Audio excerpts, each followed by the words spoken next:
মানুষ, তাদের এই যে ঠোঁট, এইটা হচ্ছে উটের ঠোঁটের মতন বিশাল বড় ঝুলে পড়েছে, আর তার এই মুখের ভিতর দিয়ে আগুনের যে আঙ্গার সেটা ঢুকিয়ে দেওয়া হচ্ছে, আর তার পিছনের রাস্তা দিয়ে এটা বের হয়ে যাচ্ছে সাথে সাথে।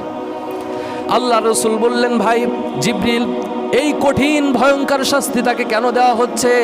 তখন জিবরিল বললেন, ইয়া রাসূলুল্লাহ, এইটা আপনার উম্মতের মধ্য থেকে কিছু মানুষ যারা এতিমের মালকে ভক্ষণ করত, এতিমের হক পরিপূর্ণ আদায় করত না, এই জন্য তাদেরকে এই কঠিন শাস্তি দেওয়া হচ্ছে।